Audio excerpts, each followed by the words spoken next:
Hey guys, this is Panda, briefly in response to Cody. My video keeps failing to upload. Now, basically we talked about 3 points: rights, military and tax rates. Firstly, can we just discard point 3 is basically a non-issue because tax rates fluctuate and change depending on situations in terms of the market and inflation. Now, back onto point 1, basically you said, well, the government is an entity, protect rights, and everyone has those rights, but they're not guaranteed by any force other than your own or private corporations unless you bind to government. Now, essentially, what I gather from what you're saying is that everyone has rights in the United States as it stands in every state, corporated area, etc., dominion, whatever. Everywhere in the United States has the same rights, but the government is just there to protect it if you want. So essentially, the government is itself a private military corporation. How is the government supposed to enforce these rights if it doesn't have the monopoly on force, since the government's private corporations can rise up? Because the government can't have a monopoly on force unless it indicates taxation, because it's user fees, it's an option there, and there's an option for private military corporations to shoot up and offer an alternative.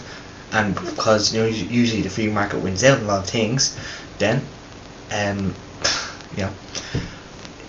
there's going to be competition with the government, and then all these private corporations won't exactly have to obey by the rights laid down in the Constitution. I understand that people won't buy in if they're not guaranteed basic rights, but you have to remember that corporations are a dictatorship. You have one guy at the top, obviously elected by shareholders depending on the setup. Most of the time elected by shareholders, most of the time not, sometimes not. But you have to remember, essentially at the end of the day, it's board of directors who elect a CEO, so that's either a dictatorship or an oligarchy. Of course, the oligarchy is the board of directors, which is elected by shareholders, but shareholders themselves are a small group of people who are just rich. So in terms of that, that's basically my problem with rights. The problem with having military is basically the same thing. Private corporations can shoot up because there isn't a monopoly on force, despite what you say there isn't, because of simple fact there isn't taxation. You can bind the system if you want, but private corporations are allowed to exist, and as you said, they're detrimental and chaotic. And at the end of the day, it's the bigger gun wins out, and the government is now a private military corporation because all it's doing is giving you defending your rights through military. And yes, it's an elected one, but it's just a setup where everyone's a shareholder, or everyone there legally is a shareholder. So essentially, the government is just now a big military corporation, and every other corporation is also a private military corporation. You can call it public if you want, but it's still private because you can buy into it if you want. So essentially, buying into it makes you a shareholder.